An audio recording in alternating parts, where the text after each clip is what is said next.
Eu não sei se vocês estão entendendo também a sequência lógica que a gente está fazendo, né? Então, nós começamos falando de materiais didáticos para educação à distância, né? Vamos falar de material textual.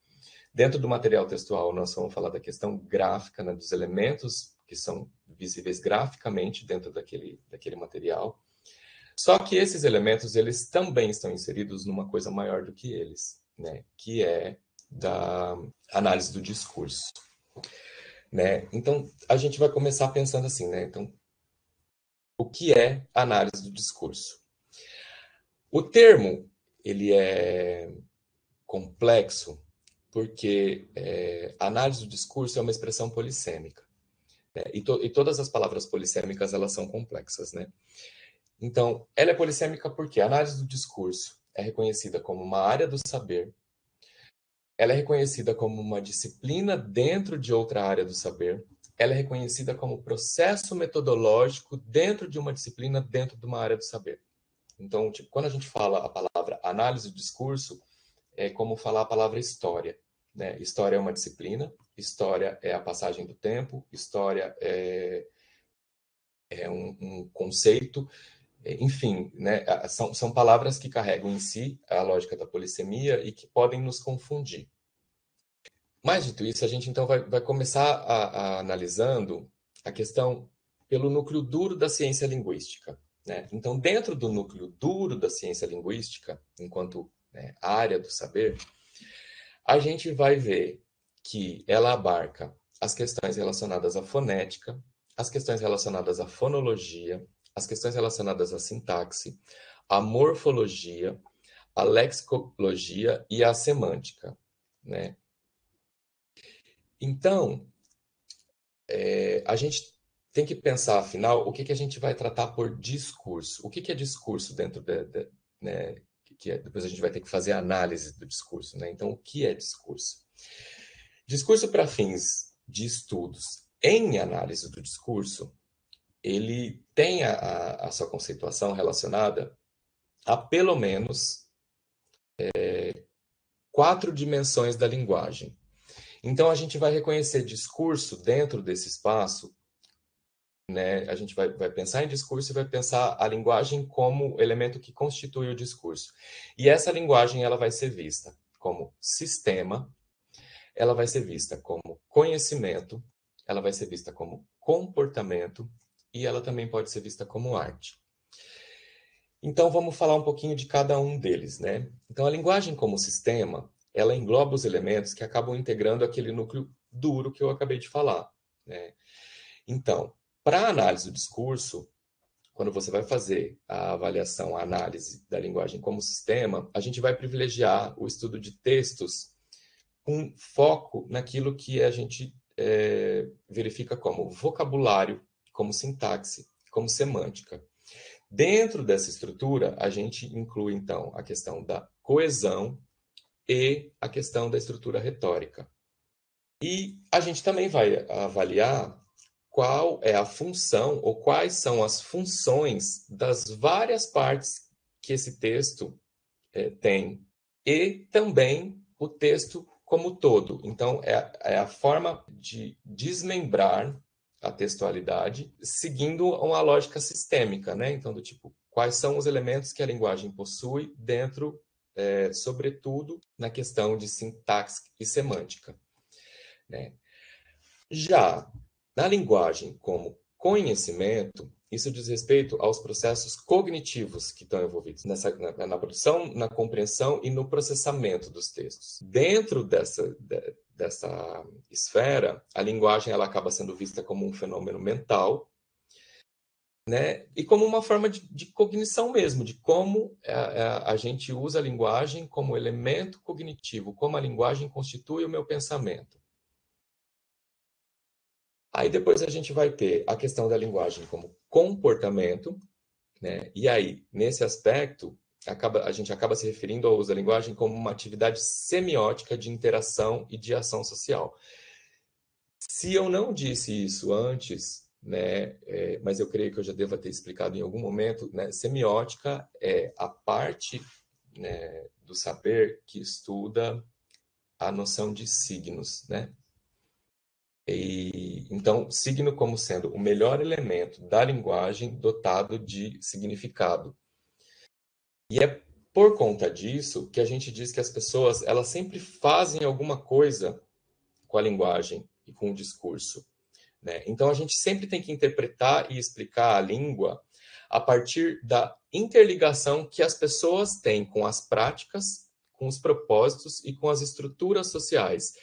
E aí, dentro dessa perspectiva, a gente vai ver a linguagem como comportamento, estudando também o que a gente chama de ideologia e o que a gente chama de poder. E, por fim, a gente vai ver a linguagem como arte, né? E aí fica mais fácil, porque a gente já teve, né, outras formações desde a nossa infância de entender o caráter literário dos textos, né? E aí, dentro dessa dimensão, a gente então vai levar em consideração os estudos que se preocuparam em focar no texto como literatura, né? Então, do tipo, como é que esse texto se constituiu enquanto arte, né? Se a gente for pegar um exemplo, Camões, como é que ele fazia as poesias dele separando, eram textos, mas eles tinham sequências fonéticas, então ele trabalhava com decanatos. Então, o texto ele já ganha uma outra possibilidade de análise, né, dentro da estrutura da arte.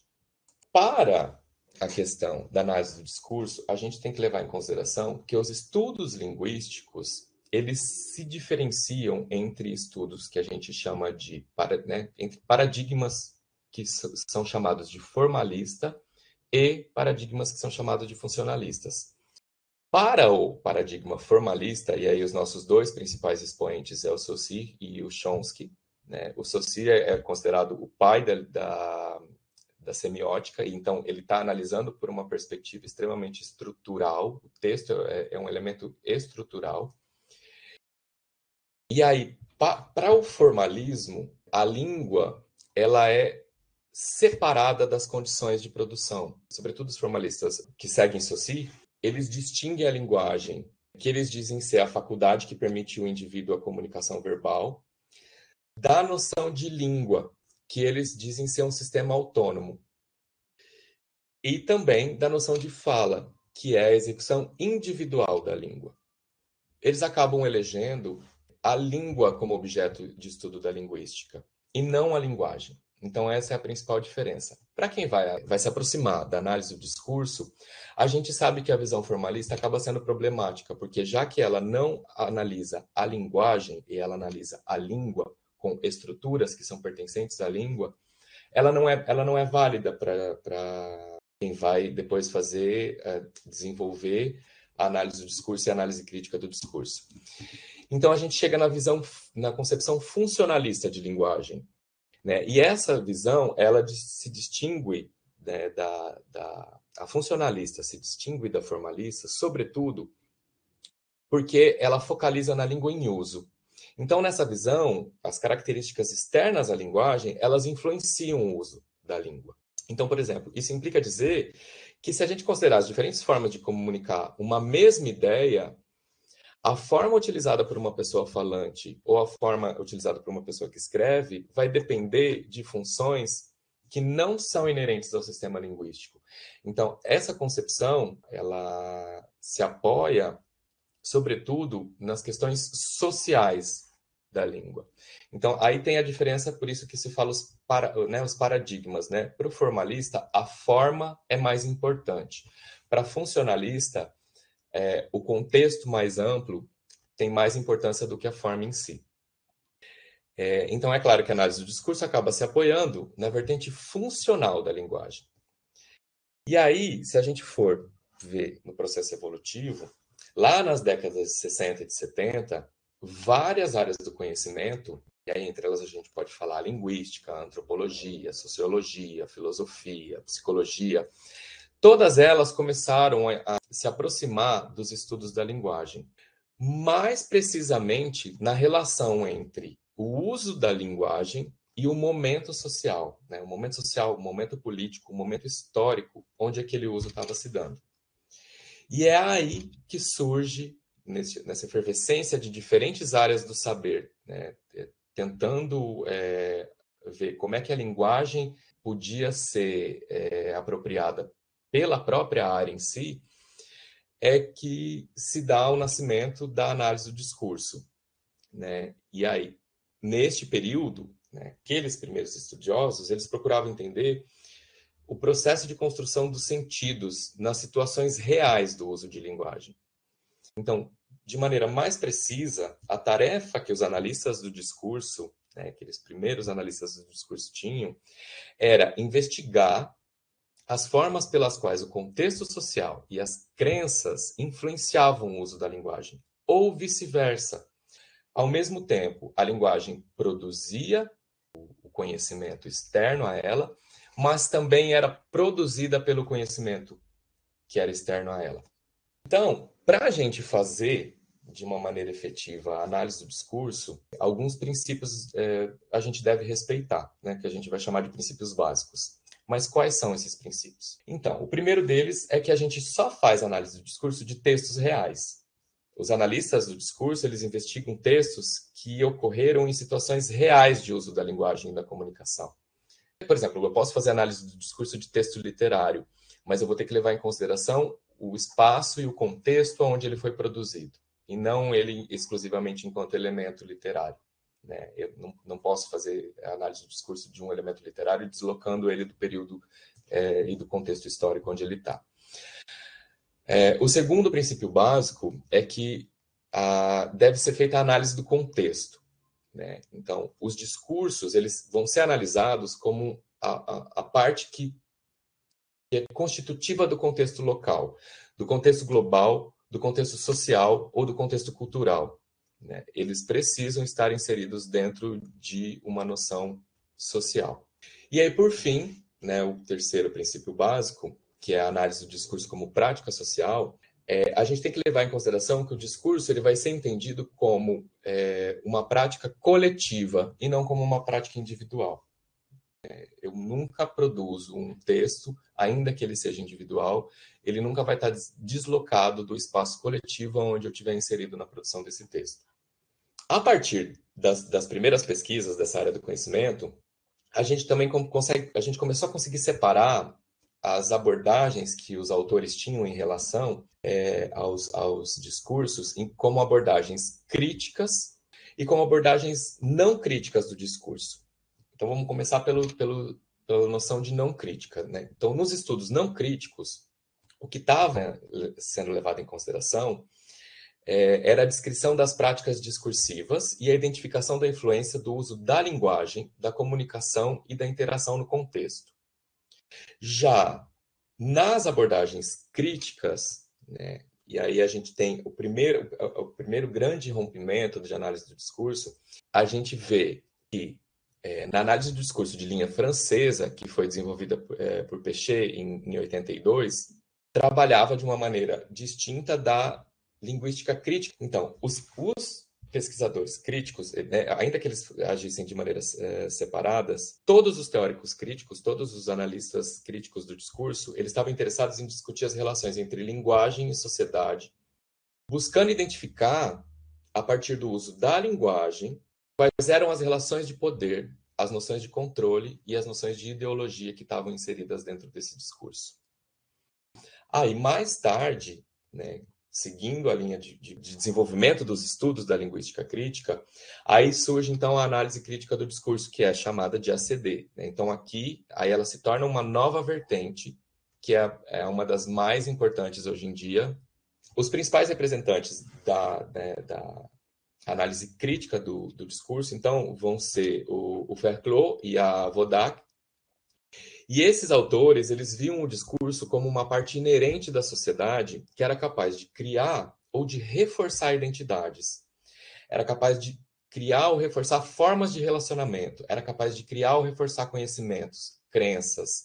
Enfim, era capaz de criar ou reforçar visões de mundo. Mas para a gente poder para a gente poder estudar as relações entre discurso e contexto, né, já que eles estavam falando, né, discurso enquanto o elemento que é analisável e contexto é o espaço onde o elemento foi construído, ou ainda, né, como é que a gente pode fazer para estudar as relações de textos específicos e processos sociais, né, a gente precisa saber das discussões que foram feitas nas áreas de estudos de registro e de gênero. já que estes estudos abriram caminho depois para a gente examinar o impacto do contexto sobre a linguagem ou da linguagem sobre o contexto. Então, tem vários pesquisadores e professores que trabalharam com a linguística sistêmico-funcional, que é a LSF. Ela originalmente foi desenvolvida por Halliday na década de 50 e 60, e aí a linguística sistêmico-funcional propunha que a gente olhasse para a linguagem, né, nos termos da interligação que ela tem com os dois níveis de contexto, que é o contexto da situação e o contexto da cultura. Quando a gente analisa um texto, ou quando a gente usa a linguagem para qualquer fim, a gente está sempre interessado nas significações que podem ser criadas ou que podem ser recriadas a partir dessa interação. Então, em outras palavras, o nosso interesse ele está sempre situado muito mais no nível semântico do texto, né? E aí, para quem não lembra semântica é o estudo do significado. Então, é o que eu quis transmitir, que significado eu quis transmitir com aquele texto. Mas a gente não pode considerar que o universo não pode considerar o universo semântico sem considerar também os outros níveis que estão acima, e aí, no caso, na figura a gente consegue ver, né, acima da semântica, a gente tem o contexto da situação e o contexto da cultura. E também não consegue se desligar totalmente do que vem abaixo, que é a lexicogramática e a fonologia, né? Então, de uma maneira ou de outra, todas as vezes que a gente faz uso da linguagem, a gente vai utilizar, consciente ou não, todos os níveis ao mesmo tempo. Aí, para a gente também conseguir estudar as relações entre o discurso e o contexto da situação, ou ainda entre o uso dos textos específicos e os processos sociais, a gente precisa saber das discussões que foram feitas na noção de registro da análise do discurso. E o registro aqui, ele pode ser definido como um conjunto de escolhas, né, de quais elementos da linguagem que a gente vai fazer uso em diferentes contextos. Os estudiosos desenvolveram o registro em 3 diferentes variáveis. Então, a primeira delas é o campo, que se refere ao que as pessoas estão fazendo, ao acontecimento, à atividade que está sendo realizada. O segundo conjunto é a questão das relações. E aí as relações elas acabam englobando os papéis sociais dos participantes envolvidos. E o terceiro é o modo, né? E aí no modo a gente tem o papel da linguagem e como ela é usada respeitando o canal aonde ela vai ser transmitida. Então se a linguagem vai passar pelo um canal fônico, se ela vai passar pelo um canal gráfico, se ela vai passar pela questão de Libras, por exemplo, que é uma linguagem também. E também vai levar em consideração o meio, se ele é escrito, se ele é falado, e onde é que esse texto vai ser veiculado, onde é que esse discurso vai ser veiculado, né? Então, a gente tem que destacar disso que quando a gente muda qualquer uma dessas variáveis, né, que são as variáveis do contexto da situação, a gente vai estar criando uma outra possibilidade de variação do registro. Os autores dão um exemplo, né, no texto que eu achei um exemplo muito, muito fácil de entender, que é como você reage, que discurso você constrói quando você dá uma topada com uma pedra. Então, dependendo da companhia das pessoas que estiverem com você e de qual é o grau de proximidade, você vai ter uma reação distinta. E aí os autores dão um exemplo primeiro de você e um professor pesquisador que você não tem intimidade, você vai tentar ter uma resposta polida. Se você está com um amigo, né, então você muito provavelmente vai fazer um palavrão quando você chutar uma pedra, né, porque vai doer. Ou o exemplo que ele deu também do Dalai Lama, que no caso se fosse ele que desse uma topada e ele é tão evoluído espiritualmente, vamos dizer assim, que ele diria, obrigado por ter tido essa experiência maravilhosa no Brasil. Então, tipo, né, dependendo desses 3 elementos, do campo, das relações e do modo, nós vamos ter reações distintas em relação a como a gente registra o discurso.